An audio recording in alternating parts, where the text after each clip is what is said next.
ये क्या? जगन्नाथ जी कटहल चुरा के क्यों भाग रहे हैं? जानने के लिए सुनिए ये कथा। माधवदास जी जब पहली बार श्री जगन्नाथपुरी आए थे तो जगन्नाथ जी को देखना तो बहुत दूर की बात। मंदिर को देखते ही उनको लगने लगा कि मैंने अपने जीवन के 21 साल संसार के भोग विलास में लगा दिया और अब इस जीवन का कोई भरोसा नहीं। अगर कल ही मेरी मृत्यु हो गई तो? और इस बात से दुखी होकर चले गए पूरी समुद्र तट पर और बैठ गए मृत्यु पर्यंत तक। मन में बस सोच रहे हैं, मेरे जीवन के 21 साल में मैंने एक बार भी महाप्रभु का दर्शन नहीं किया। सब बोलने लगे, अरे अब तक नहीं आए, अब तो आ गए। माधवदास जी बोले, अगर 21 साल 3 दिन की मेरी आयु हो तो? और ऐसे 3 दिन बीत गए और 3 दिन बाद हमारे महाप्रभु जगन्नाथ व्याकुल हो गए। महाप्रभु जगन्नाथ प्रसाद नहीं पा रहे। लक्ष्मी जी सामने खड़ी होकर बोल रही है, क्या हो गया स्वामी, आप प्रसाद क्यों नहीं ग्रहण कर रहे? आप जब तक प्रसाद नहीं पाएंगे वो महाप्रसाद बनेगा कैसे?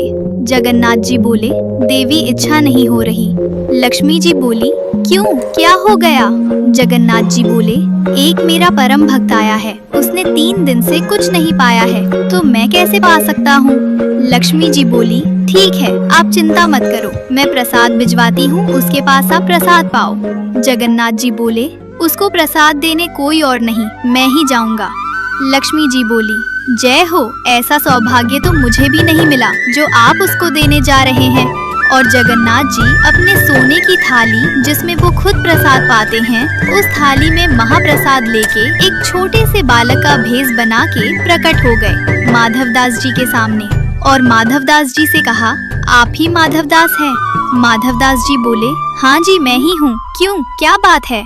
जगन्नाथ जी बोले, स्वयं महाप्रभु जगन्नाथ जी ने आपके लिए महाप्रसाद भेजा है, कृपा करके इसे ग्रहण कीजिए। सुनते ही मूर्छित हो गए और जब मूर्छा टूटी तो वो बालक तो गायब था पर थाली वही रखी थी। माधवदास जी ने सोचा, अगर मेरे जगन्नाथ महाप्रभु चाहते हैं कि मैं जीवित रहूं तो यही सही। और माधवदास जी ने प्रसाद पा लिया। उधर श्री मंदिर में हल्ला मच गया, अरे महाप्रभु की सोने की थाली गायब है, ढूंढो।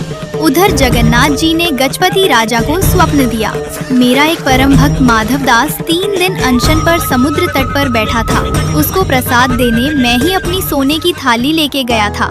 गजपति राजा पंडा पुजारियों के साथ माधवदास जी का दर्शन करने के लिए गए तो देखा कि माधवदास जी मंद मंद मुस्कुरा रहे हैं और वो सोने की थाली उनके बगल में ही रखी हुई है।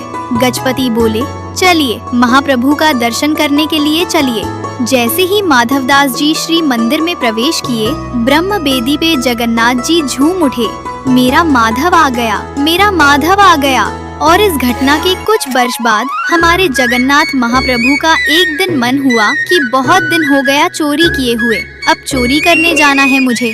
लेकिन अकेले चोरी करने में आनंद नहीं आएगा, लेकिन अगर दाऊ दादा को बोलूँगा तो जाएंगे तो और नहीं, ऊपर से डांट और देंगे, क्या करूँ? तभी भगवान के परम भक्त श्री माधवदास जी पहुँचे भीतर दर्शन करने के लिए।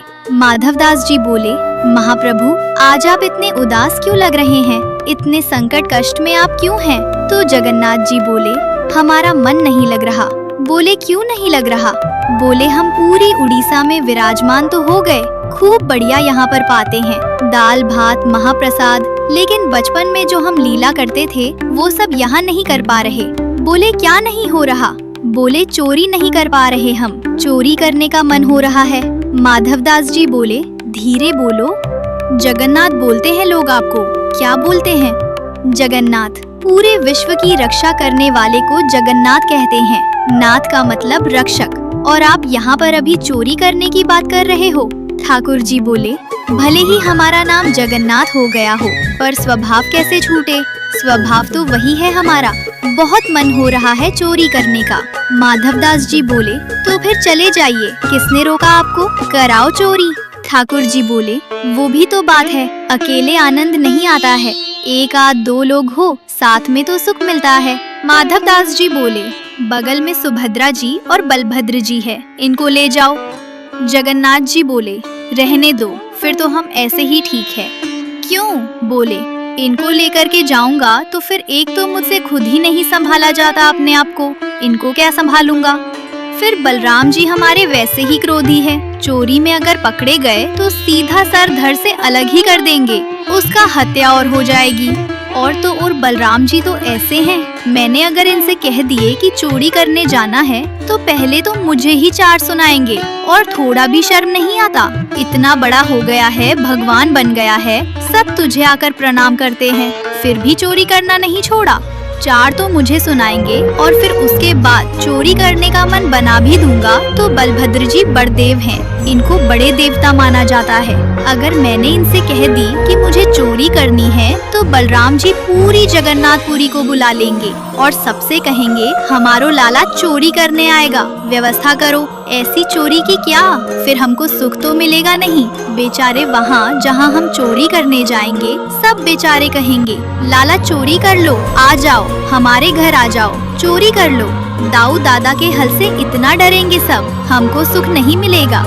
माधव दास जी बोले, तो फिर अब चोर कहाँ से लाऊं आपके लिए, किसको ले आऊं, किसके साथ जाओगे चोरी करने? तो जगन्नाथ जी मंद मंद मुस्काई के बोले, तुम बढ़िया हो, तुम चलो, तुम साथ दो तो हम कर लेंगे। माधव दास जी बोले, वयोवृद्ध शरीर है मेरा, वयोवृद्ध बूढ़े आदमी के संग क्या चोरी करोगे आप? ठाकुर जी बोले, वो सब हम करवा लेंगे, तुम बस हाँ कर दो। माधव दास जी बोले, नियम तो बता दो, हमने कभी चोरी करी नहीं, हमको पता नहीं है। तो जगन्नाथ जी बोले, सबसे पहला नियम, बोले क्या, फुर्ती रखनी है, लेकिन फुर्ती में आवाज नहीं करनी है, मतलब गति तो तेज हो, पर जैसे हम चलते हैं तो हमारे पैरों की आवाज आती, हाथों की आवाज आती, कपड़ों की आवाज आती है, वैसे आवाज नहीं आनी चाहिए, फुर्ती भी हो और आवाज ना हो, पहला नियम। और दूसरी बात, पलके नहीं झपकनी, नेत्र खोल के रखने हैं, कान खोल के रखने हैं, ध्यान रखना कहीं से कोई आ नहीं जाए। बोले अच्छा, और कोई नियम? बोले ये दो तुम निभा लेना, बाकी मैं संभाल लूंगा, चलो। माधव दास जी बोले, कहाँ जाएंगे चोरी करने? जगन्नाथ जी बोले, ये जो राजा हैं जगन्नाथपुरी के, इनके बगीचा में खूब सुंदर सुंदर कटहल होते हैं, और देखो ये हमारे लिए भोग लगाने भेजते नहीं हैं, हमको कटहल खाने का मन कर रहा है, कटहल की चोरी करके आएंगे। माधव दास जी बोले, इतना सब कुछ करने की क्या आवश्यकता है, हम राजा जी को पत्र भेज देते हैं, वो कटहल भिजवा देंगे, कल कटहल ही कटहल पाना आप। अरे माधव दास, फिर तुम वही बात कर रहे हो, तुम कटहल मंगाओ, चलो कह दो राजा से कल एक कटहल भेजो। कटहल आया, बोले अब उसकी सब्जी बनाओ, सब्जी बनाओ, अब हमने पा ली, अब तुम पाओ, पा लिया, बोले अब स्वाद मिल गया, बोले हाँ, अब तुम चोरी वाली कटहल का स्वाद देखना, इससे दुगना होगा, अब ये जो सुख मिला है ये फीका लगेगा उसके आगे, इसलिए अब चोरी करने चलो। माधव दास जी बोले, ठीक है, मैं रात में सिंह द्वार पर मिलूंगा। सिंह द्वार पर नहीं, दक्षिण द्वार पर मिलना, दक्षिण द्वार पर।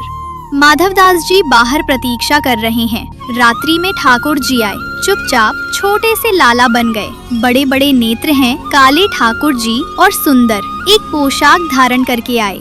माधव दास जी ने अपने कंधे पर बिठा लिया उनको, और श्री जगन्नाथ जी जा रहे हैं चोरी करने। राजा के बगीचा में पहुँचे, जगन्नाथ जी बोले, देखो सामने कटहल का पेड़ है, वहाँ चलो। पहुँच गए बगीचा में, अंदर अंदर जाकर के जगन्नाथ जी उतर गए नीचे। ठाकुर जी बोले, अब ऊपर चढ़ना पड़ेगा, ऊपर से कटहल तोड़नी पड़ेगी। तो माधव दास जी बोले, कौन से पेड़ पर चढ़ना है? अरे धीरे बोलो, कोई सुन लेगा, हम तुमसे पहले ही बोले, धीरे बोलना, क्या चिल्ला रहे हो? जैसे ही माधव दास जी बोले, कौन से पेड़ पर चढ़ना है, तो बगीचे का मालिक उठ गया, बोले, मैं बताता हूँ कौन से पेड़ पर चढ़ना, रुको। डंडा लेकर के आए, कहाँ हो तुम? अब जगन्नाथ जी माधव दास जी को छुपा रहे हैं, बोले कि इतना तेज क्यों बोलते हो, पहले ही कहा था आवाज नहीं करनी, देखो आ रहा है, ढूंढ रहा है हमको। कुछ देर बाद बगीचा का मालिक घूम के चला गया, वो उसको नहीं मिले। माधव दास जी बोले, अब क्या करना है? बोले, देखो पेड़ के ऊपर हम दोनों में से कोई एक चढ़ेगा और नीचे दूसरा, ऐसे करके लपकेगा, गिरेगा तो धम आवाज होगी, फिर से आ जाएगा माली। तो माधव दास जी बोले, आप तो लाला हो, इतना भारी आपका शरीर है, आप खुद ही धम से नहीं गिर जाओ, मैं चढ़ता हूँ ऊपर। ठाकुर जी बोले, तुम चढ़ो। हम पीताम्बरी करके खड़े हैं, हम ले लेंगे गोद में। ऊपर चढ़ गए माधवदास जी और कटहल लेकर के माधवदास जी ऊपर से चिल्ला के पूछे, कौन सा दूं, ये वाला कि वो वाला? ठाकुर जी बोले, तू खड़े रहे ऊपर ही। इतने में ही बगीचा वाला बोले, मैं बताता हूँ कौन सा। ठाकुर जी तो वहाँ से भाग गए। अब ऊपर से माधवदास जी कटहल गिरा रहे हैं। नीचे धम, अरे ये धम आवाज आ रही है, आप लपक नहीं रहे क्या? नीचे माली बोला, मैं लपकूंगा, आजा नीचे।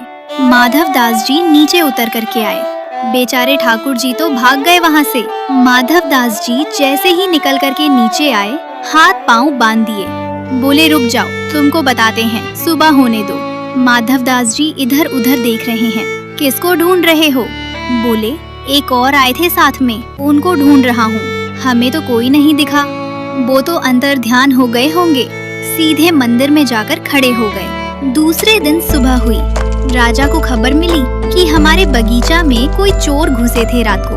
सुबह सुबह राजा बगीचा घूमने आता था, तो जैसे ही बगीचा में आया तो देखा माधवदास जी पेड़ से लटके पड़े हैं। राजा उनको गुरु मानता था। तुरंत आकर के, अरे गुरुदेव गुरुदेव गुरुदेव, ये कैसी लीला, जल्दी खोलो जल्दी खोलो। माली बोला, इनको नहीं खोलना, ये रात में कटहल चुरा रहे थे यहाँ से। अरे हमारे गुरुजी हैं, खोलो इनको। तुरंत खोला। माधवदास जी के नेत्र सजल है। राजा बोले, गुरुदेव ये कैसा कौतुक, आप मुझे बोल देते, मैं भिजवा देता।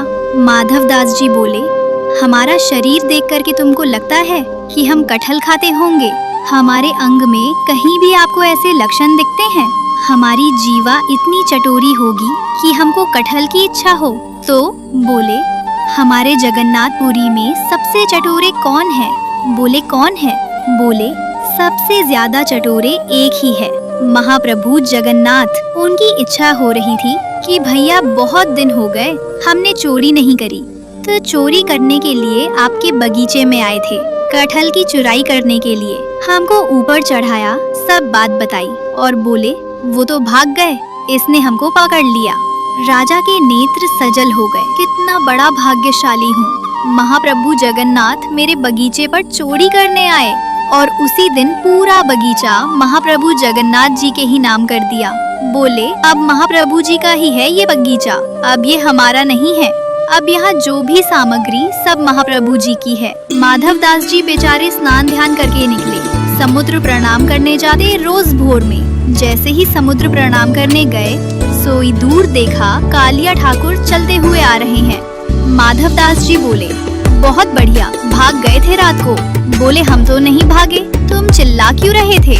माधवदास जी बोले, तुम्हारी इच्छा तो पूरी हो गई, चोरी करनी है चोरी करनी है, एक कटहल हाथ नहीं पड़ा आपके। बोले, अब क्या करें? बोले, चिंता मत करो, आप तो भाग गए थे और हम देखो रात में पिटे बंधे पूरा बगीचा आपके नाम करवा के आ गए। लो अब जाओ, खूब प्रेम से कटहल पाओ। ठाकुर जी बोले, माधव मन की मन में ही रह गई। बोले, चोरी हुई नहीं। बोले, तुम्हारे हाथ जोड़े, अब तुम खुद ही देख लेना कब करनी है।